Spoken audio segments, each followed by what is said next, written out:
Hello everyone, Assalamu alaikum and welcome back to my channel. இன்னைக்கு இந்த சேனல்ல Russian cutlet எப்படி செய்யலாம்ங்கறத பார்க்கலாம். ஓகே फ्रेंड्स, வாங்க வீடியோக்குள்ள போலாம். ஒரு pan எடுத்துக்கலாம். இதுல ஆயில் சேர்க்க தேவையில்லை. 1/2 kg boneless chicken இது மாதிரி வாஷ் பண்ணி எடுத்துக்கறேன். இது கூடவே ஒரு big size potato ஆட் பண்ணிக்கலாம். potato இது மாதிரி கட் பண்ணி நம்ம இது கூட சேர்த்துக்கலாம். நெக்ஸ்ட் ஒரு 2 பச்சை மிளகாய் இது மாதிரி குட்டி குட்டியா கட் பண்ணி இது கூட ஆட் பண்ணிக்கலாம். ஓகே, இப்போ ஃபைனலா garlic ginger paste ஒரு 2 டேபிள்ஸ்பூன் மாதிரி இதல சேர்த்துக்கலாம்.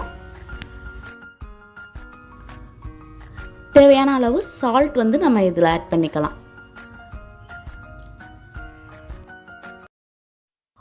ஓகே, salt ஆட் பண்ணியாச்சு. இது கூடவே ஒரு 1.5 கிளாஸ் அளவு நம்ம தண்ணி சேர்த்துக்கலாம். தண்ணி சேர்த்து எல்லாத்தையும் நல்லா கலந்து விட்டுக்கலாம். கலந்து விட்டதுக்கு அப்புறம் இத நம்ம கொஞ்ச நேரம் வேக வச்சு எடுத்துக்கலாம். நல்லா வேகணும். வேக வச்சு நம்ம எடுத்துக்கலாம். ஓகே, இப்போ லிட்ட ஓபன் பண்ணி பார்க்கலாம் வெந்திருக்கா அப்படினு சொல்லிட்டு.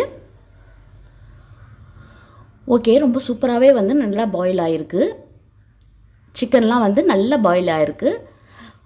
ஓகே, இப்போ ஒரு பவுல்ல இந்த சிக்கனையும் இந்த பொட்டேட்டோஸையும் நம்ம செப்பரேட் பண்ணிரலாம். ஃபர்ஸ்ட் இந்த பொட்டேட்டோஸ் எல்லாத்தையும் எடுத்து ஒரு பவுல்ல சேர்த்துக்கலாம். சிக்கனையும் ஒரு பிளேட்ல நம்ம ட்ரான்ஸ்ஃபர் பண்ணிக்கலாம். இப்போ ரெண்டையும் இப்படி தனித்தனியா செப்பரேட் பண்ணியாச்சு. இதுல நம்ம பாயில் பண்றதுக்காக வாட்டர் ஆட் பண்ணியிருந்தோம்ல, அந்த வாட்டர் கீழ ஊத்திர வேணாம். இது லாஸ்ட்ல நமக்கு யூஸ் ஆகும். சோ அந்த வாட்டர் தனியா எடுத்து வெச்சுக்கோங்க. இப்போ பொட்டேட்டோவை இது மாதிரி மேஷ் பண்ணிக்கோங்க. நல்லா அந்த கட்டியே இல்லாத மாதிரி நல்லா மேஷ் பண்ணிக்கணும். சிக்கனையும் பாத்தீங்கன்னா இது மாதிரி நம்ம கட் பண்ணி வெச்சுக்கலாம். அதாவது ஷவர்மாக்கு நம்ம கட் பண்றோம்ல, அது மாதிரி கட் பண்ணி வெச்சுக்கலாம். கட்லெட்காக இனிமே தான் இம்பார்ட்டன்ட் process ஸ்டார்ட் பண்ண போறேன். ஃபர்ஸ்ட் ஒரு pan எடுத்துக்கோங்க. இது கூட பட்டர் சேர்த்துக்கலாம். பட்டர் இல்லனா ஆயில் ரெண்டுல எது வேணாலும் சேர்த்துக்கலாம். பட் நான் இன்னைக்கு பட்டர் சேர்த்துக்கிட்டேன். பட்டர் நல்லா மெல்ட் ஆனதுக்கு அப்புறம் நம்ம cumin seeds ஒரு 1 டீஸ்பூன் மாதிரி சேர்த்துக்கலாம். ஓகே, இது லைட்டா ஒரு 1 or 2 செகண்ட்ஸ் அது வரைக்கும் நம்ம ரோஸ்ட் பண்ணி எடுத்துக்கலாம். அவ்வளவுதான். இப்போ இது கூடவே 1.5 டேபிள்ஸ்பூன் போல garlic ginger paste ஆட் பண்ணிக்கலாம். நெக்ஸ்ட் ஒரு 2 green chilli சாப் பண்ணி வச்சிருக்கேன். அதையும் இது கூட சேர்த்துக்கலாம். இப்போ ஒரு சில வெஜிடபிள்ஸ் நம்ம ஆட் பண்ணிக்கலாம். இன்னைக்கு பாத்தீங்கன்னா நான் capsicum, cabbage, carrot, beans எடுத்துக்கிறேன். capsicum ஒரு கப் அளவு நம்ம இது மாதிரி சாப் பண்ணி சேர்த்துக்கலாம். capsicum எந்த கலர் வேணாலும் நீங்க சேர்த்துக்கலாம். இன்னைக்கு நான் green கலர் சேர்த்திருக்கேன். இத நல்லா வதக்கி விட்டுக்கலாம். நெக்ஸ்ட் நான் கட் பண்ணி வச்சிருக்கிற கேரட்டையும் இது கூட ஆட் பண்ணிக்கலாம். கேரட் இந்த சைஸ்ல தான் இப்படி தான் கட் பண்ணனும். அப்பதான் நல்லா இருக்கும். ஓகே, இப்போ கேரட்டையும் இது கூட ஆட் பண்ணியாச்சு. இதையும் சேர்த்து நல்லா வதக்கி விட்டுக்கலாம்.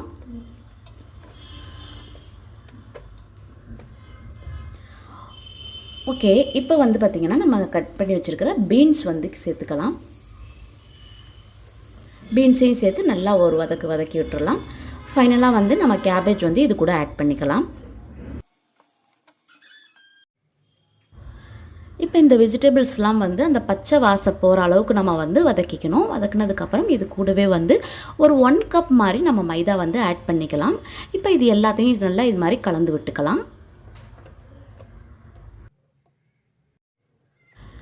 இப்போ இந்த ஸ்டேஜ்ல நம்ம அந்த சிக்கன் ஸ்டாக்ஸ் எடுத்து வச்சிருந்தோம்ல, அதாவது அந்த சிக்கன் வேக வச்ச தண்ணி அத இது கூட ஆட் பண்ணிக்கலாம். ஆட் பண்ணி இது மாதிரி நல்லா நம்ம மசிச்சு விட்டுக்கலாம். அதாவது நல்லா ஸ்மாஷ் பண்ணிக்கலாம். அப்பதான் அந்த கட்லெட் ஷேப்ல நம்ம இது பண்ண முடியும், ஷேப் பண்ண முடியும். ஓகே, இப்போ நல்லா மசிச்சு விட்டாச்சு. இப்போ ஓரளவு இதிலே வெஜிடபிள்ஸ் எல்லாமே நல்லா குக் ஆயிருக்கும். இப்போ இந்த ஸ்டேஜ்ல நம்ம கட் பண்ணி வச்சிருக்கிற சிக்கனை ஆட் பண்ணிக்கலாம். இந்த சிக்கனையும் சேர்த்து நல்லா நம்ம மிக்ஸ் பண்ணி விட்டுக்கலாம்.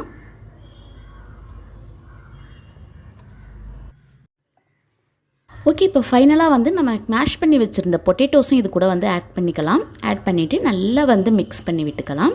இது வந்து ஒரு பேஸ்ட் கன்சிஸ்டன்சியில் வந்து நமக்கு கிடைக்கும். இது மாதிரி நல்லா வந்து மிக்ஸ் பண்ணி விட்டுக்கலாம். இப்போ இது கூடவே வந்து நம்ம 1 டீஸ்பூன் மாதிரி கரம் மசாலா வந்து ஆட் பண்ணிக்கலாம். இதுக்கு வேறு எந்த மசாலாவும் வந்து போட தேவையில்லை. ஆஸ் யூ லைக், அதாவது நீங்கள் விருப்பப்பட்டால் மட்டும் உங்களுக்கு காரம் வேணும் அப்படின்னா சில்லி பவுட்ரு, இது பெப்பரு இது மாதிரி வந்து ஆட் பண்ணிக்கலாம். பட் ஆல்ரெடி நம்ம வந்து க்ரீன் சில்லி, கேப்சிகம் எல்லாம் போட்டுக்கிறதால இந்த காரமே நமக்கு வந்து போதுமானது. அப்போ தான் வந்து குழந்தைகள் சாப்பிட்றதுக்கு ரொம்ப ஈஸியாக இருக்கும். ஃபைனலாக வந்து இதில் 1 or 1.5 கப் வந்து கிளாஸ் வந்து மில்க் வந்து ஆட் பண்ணிக்கலாம். ரா மில்காக இருந்தாலும் பரவாயில்ல, இல்லை நீங்கள் காய்ச்சின மில்காக இருந்தாலும் பரவாயில்ல.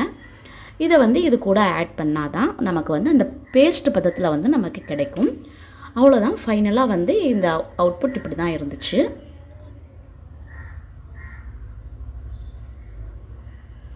அவ்வளோதான். இப்போ நம்ம கட்லெட்கான அந்த பேஸ் வந்து ரொம்ப சூப்பராகவே ரெடி ஆயிடுச்சு.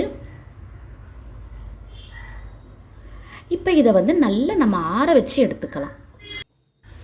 அவ்வளோதான். அந்த பேஸ் வந்து நல்லா ஆறிடுச்சு. இப்போ வந்து நம்ம சின்ன சின்ன ரவுண்ட்ஸ் எடுத்துக்கலாம். இதுக்கு வந்து ஆயில் வந்து சேர்த்து நம்ம பால்ஸ் பிடிக்கணும் அப்படின்லாம் தேவையே இல்லை. ஆயில் சேர்க்காமலே நம்ம வந்து செய்யணும். அப்போ தான் வந்து கட்லெட் வந்து நமக்கு ப்ராப்பர் மெத்தடில் கிடைக்கும். இப்போ இது மாதிரி ரவுண்ட் பண்ணதும் நம்ம ஹேண்டில் எந்த ஒரு ஆயிலும் சேர்க்காமல் இந்த ஷேப்பில் வந்து கொண்டு வாங்க, அதாவது கட்லெட்டுடைய ஷேப்பில். அப்போ தான் வந்து ஈஸியாக வந்து பண்ண முடியும். நீங்கள் ஆயில் சேர்த்திங்கன்னா ஒரு மாதிரி அது வளவளன்ட்டு நமக்கு அந்த ஷேப்பே வந்து கிடைக்காது. ஸோ அவ்வளோதான். இது மாதிரி வந்து எல்லாத்தையும் நான் இன்றைக்கி இது மாதிரி ஷேப் பண்ணி எடுத்துக்கிறேன்.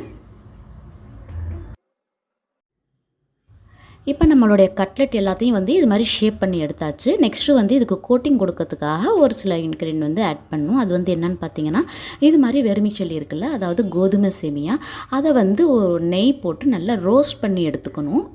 ரோஸ்ட் பண்ணி எடுத்துகிட்டு இது மாதிரி நல்லா வந்து நம்ம க்ரஷ் பண்ணிக்கணும்.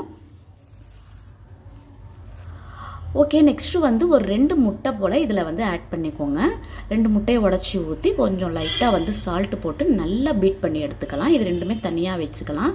அடுத்து வந்து நம்மளுடைய கட்லெட்டை வந்து எடுத்து இது வந்து ஃபஸ்ட்டு வந்து இந்த எக்கில் வந்து டிப் பண்ணிவிட்டு நெக்ஸ்ட்டு வந்து அந்த வெர்மிசெல்லியில் வந்து நம்ம கோட்டிங் கொடுக்கணும்.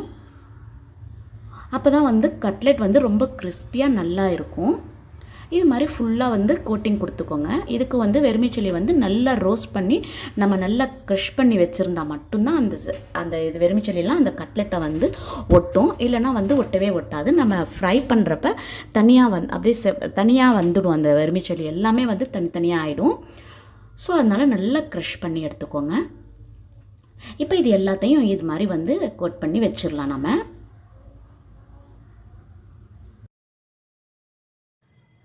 நெக்ஸ்ட்டு வந்து ஒரு ஃப்ரை பேனில் வந்து ஆயில் சேர்த்துக்கோங்க. ஆயில் வந்து ரொம்ப சூடாகக்கூடாது. மீடியமான சூட்டில் இருக்கிறப்பவே ஸ்டவ் வந்து சிம்மில் வச்சுக்கோங்க. ஸ்டிம்மில் வச்சுட்டு அப்புறம் நம்ம இந்த கட்லெட்டை வந்து ஒன்று ஒன்றா போட்டு நம்ம ஃப்ரை பண்ணி எடுத்துக்கலாம். பாருங்கள், கட்லெட் ரொம்ப சூப்பராக வந்து நமக்கு வந்துருச்சு. ரொம்ப நேரம் விடக்கூடாது. அப்படி விட்டால் வந்து கருகிடும். ஸோ உடனே எடுத்துடணும். இந்த ப்ராசஸ் வந்து நம்ம பக்கத்துலேயே நின்று செய்யணும். அவ்வளோதான். இப்போ பாருங்கள், நம்மளுடைய கட்லெட் வந்து ரொம்ப கிறிஸ்பியாக அவ்வளோ சூப்பராக வந்திருக்கு அப்படின்ட்டு. இது மாதிரி எல்லாத்தையும் நம்ம வந்து ஃப்ரை பண்ணி எடுத்துக்கலாம் ஃப்ரெண்ட்ஸ். அவ்வளோதான் ஃப்ரெண்ட்ஸ். இப்போ எல்லா கட்லெட்டும் நம்ம நல்லா ஃப்ரை பண்ணி எடுத்தாச்சு. பாருங்கள் எவ்வளோ சூப்பராக இருக்குன்ட்டு. இது மாதிரி நீங்களும் இந்த இஃப்தார் டயத்தில் வந்து ட்ரை பண்ணி பாருங்கள். ஓகே ஃப்ரெண்ட்ஸ், இந்த வீடியோ உங்களுக்கு பிடிச்சிருந்தா லைக் பண்ணுங்கள், ஷேர் பண்ணுங்கள், மறக்காமல் சப்ஸ்கிரைப் பண்ணுங்கள், கூடவே அந்த பெல் ஐக்கானை கிளிக் பண்ணுங்கள். தேங்க்யூ ஃபார் வாட்சிங்.